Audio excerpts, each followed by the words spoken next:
Something brushed my leg in the dark. Not a current, not silt. A weight with edges like damp fingertips through a suit. My heel kicked reflexively, fins biting nothing. The arc from my welding stinger died in a blue cough and the world collapsed into black. No halo, no backscatter. Just the sound of my own lungs counting seconds against the pressure. "Topside, I lost the arc," I said. "Light out." Only my voice answered me, the tinny version that lives inside your head after too many dives. The umbilical tugged once, an umber pulse carrying breath, heat, and the only civilization left to me at 450 feet. I raised the stinger, thumbed the trigger. Nothing. I could feel my hand shake inside the glove, which angered me. Hands shouldn't shake at depth. Something slid past my calf again, slower this time, as if deciding if I was food. I pinned my knees together like I'd been taught as a rookie when a jelly got curious. My other hand found the knuckle of the pipe I'd been working, a cold seam under a skin of marine growth, and I pressed my forearm to it, anchoring against the urge to kick and run. Running here is a straight line into nowhere. "Top," I began. The radio hissed, then nothing. I forced a slow exhale, watched the bubbles in my mind. Counted.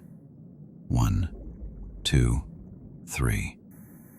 My bailout bottle sat heavy on my back, a promise I didn't want to keep. The dark here was not simple absence, it had grain to it, a patient sanding. I thought of all the things that can drift up out of old water. Then another touch, higher on the thigh now, a brush and a pause. And my body had decided for me long before my brain caught up. I flicked the helmet light. Nothing. No cone, no particles, just the universe refusing to admit I existed. "Calm down, Weaver," I said, and the word calm snapped like a brittle rod. The umbilical tugged again.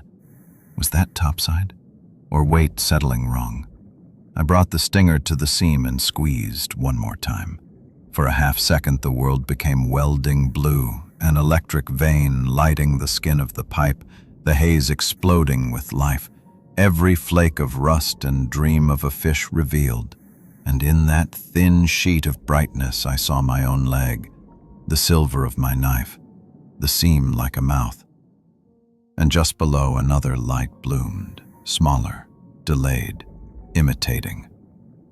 Then the arc coughed out and took the world with it. Something tapped my ankle. Deliberate.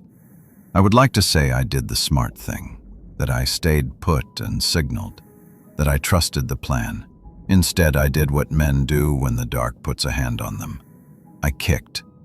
My fin struck meat or rope or God knows what, and the umbilical came taut.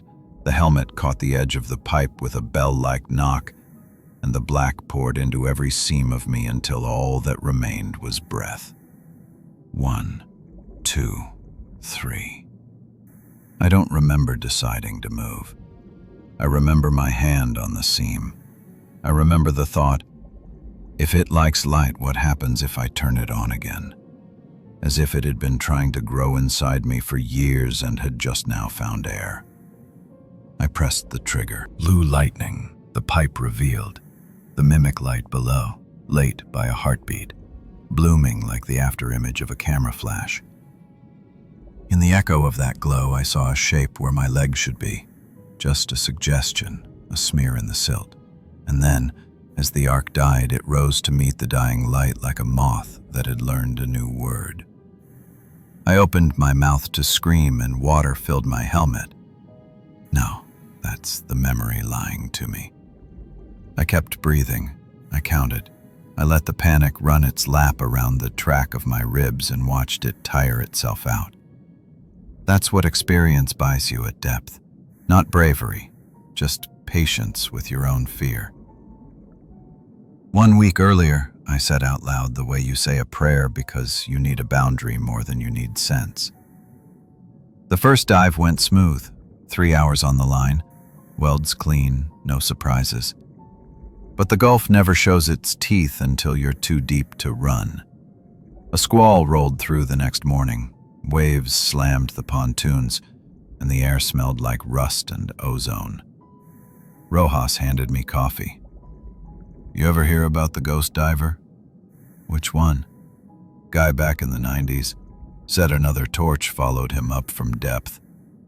I grinned. And they never found him, right? Didn't say that. It was a dumb story, but it stuck. When I dropped through the murk that day, the water felt thick, alive. My light barely reached my own gloves. Pipes at your 3 o'clock, Rojas said over comms. Visibility's crap. I found the seam by touch, struck the torch, and the blue hissed through the dark. My little sun. For a while, it was routine. Weld, breathe, shift. Then something flickered to my left. Topside, confirm secondary light source. Negative. You're solo. Why? I hesitated. Thought I saw a reflection. The light vanished. I started again. Another flicker, slower, deeper, mimicking my rhythm. Rojas, check my feed. Static only. You good? Yeah. He chuckled nervously. Don't start ghost talk down there. The humor died fast. A faint hiss crawled through comms, like breath in a second helmet. I tapped the switch. The sound stopped. Silence underwater isn't empty. It's waiting. The current brushed my arm. I swung the torch and lit nothing but silt. All good? Rojas asked. Fine. Just movement. Copy. 10 minutes till ascent. I focused on the weld. The glow steadied me until it wasn't alone. A second flare blinked in rhythm, one beat behind mine like a reflection that had learned timing. Topside, I said, forcing calm. You sure no one else is in the water? Positive. Why? The other light pulsed again, closer, deliberate. No reason, I said, and in the static, faint but clear, my own voice whispered back, no reason. By the next dive, the story of the ghost torch was a joke around the galley.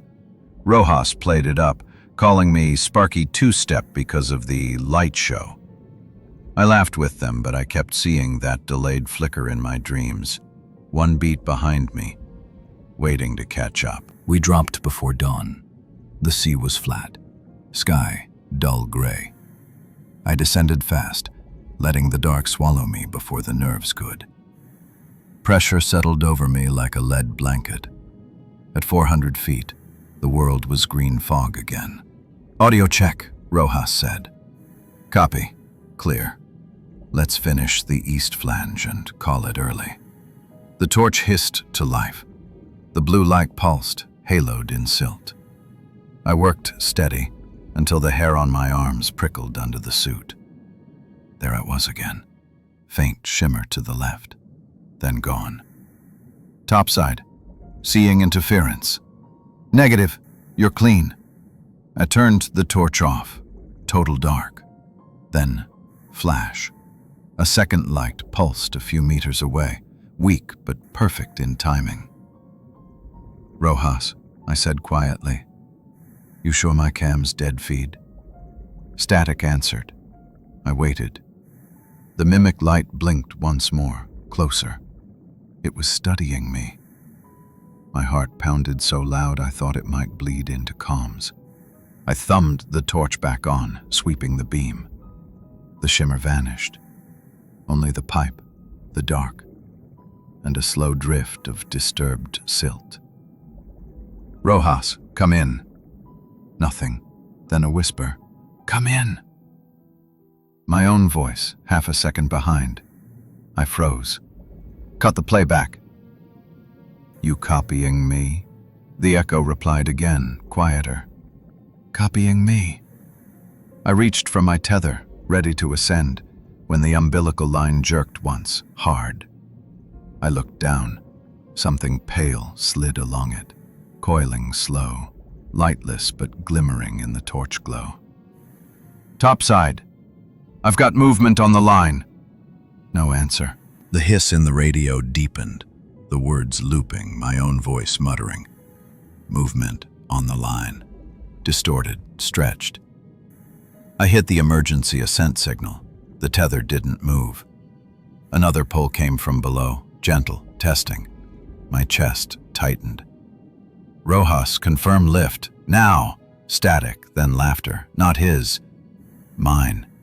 That broke me. I kicked free of the pipe, grabbed the line, and started climbing hand over hand.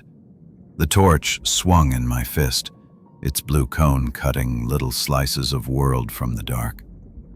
Each time it blinked, something shimmered below, following, mimicking, learning the pattern. When the stinger finally sputtered out, the dark felt alive again. My suit sensors screamed, pressure spikes, oxygen drops, but all I heard was that voice just behind my own. Going up, going up. The line trembled like a live thing.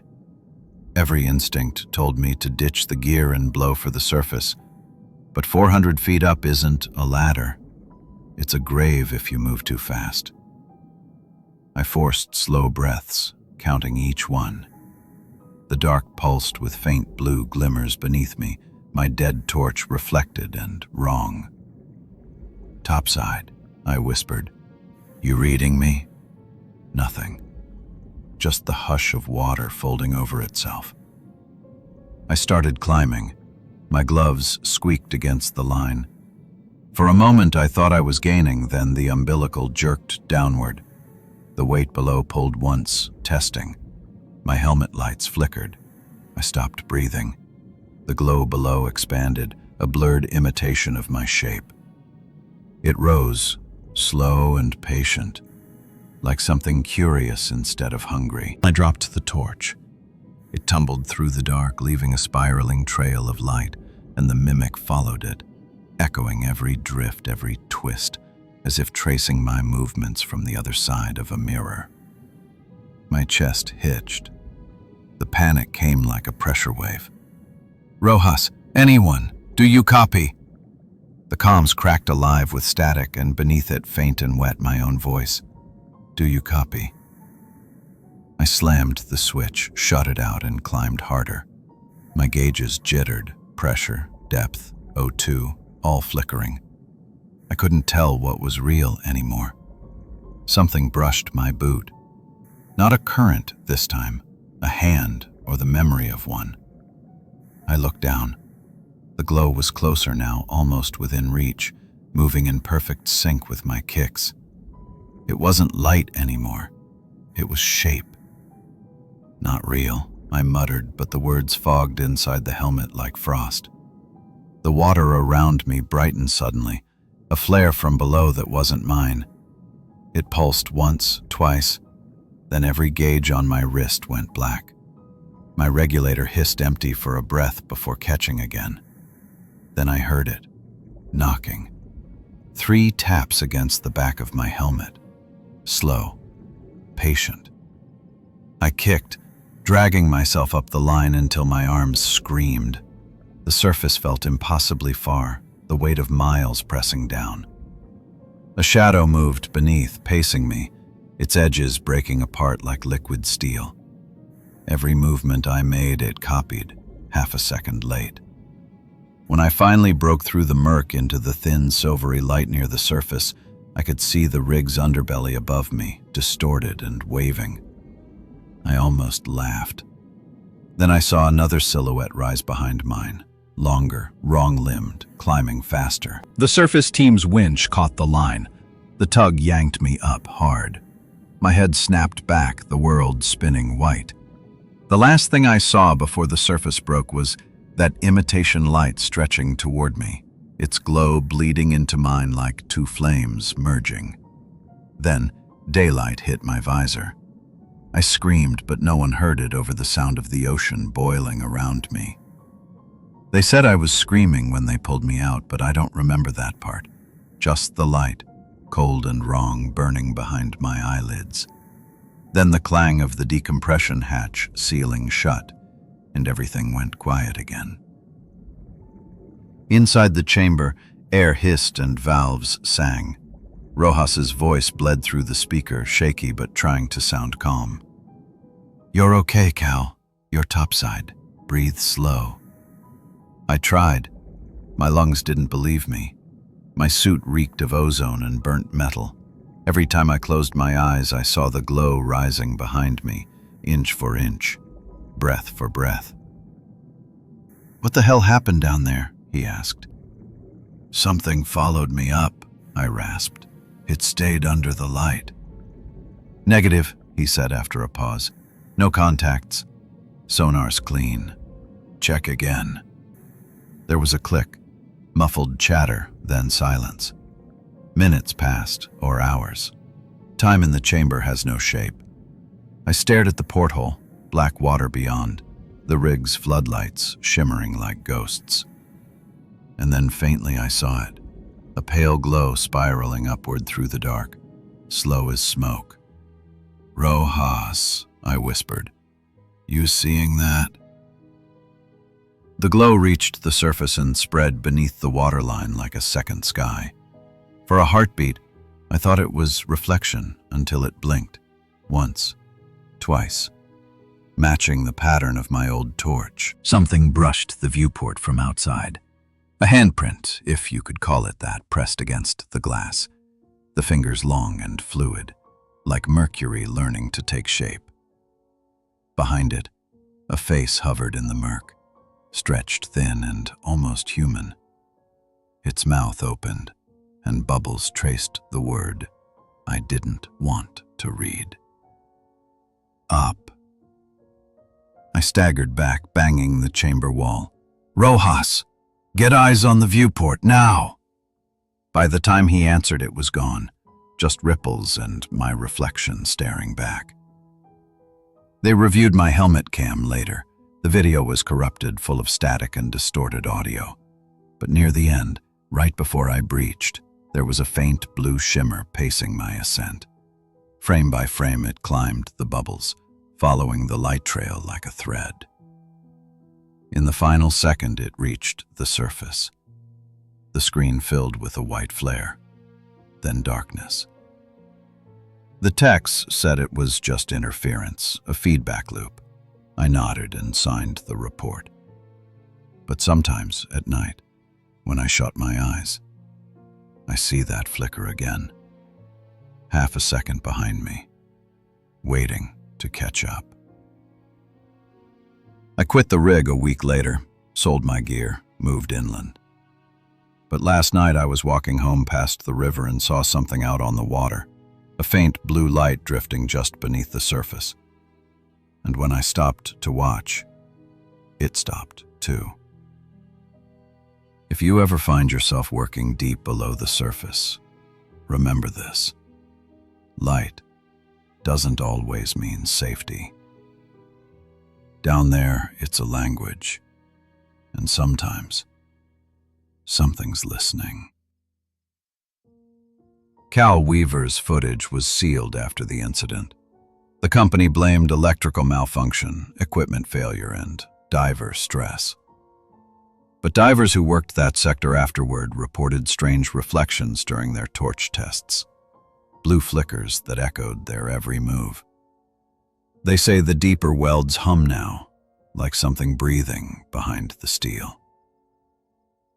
If you enjoyed this story, please take a moment to like the video, subscribe to Campfire Horror Stories, and ring the bell so you don't miss the next descent into the dark. Every comment, every share, every like helps this channel keep the lights burning just a little longer.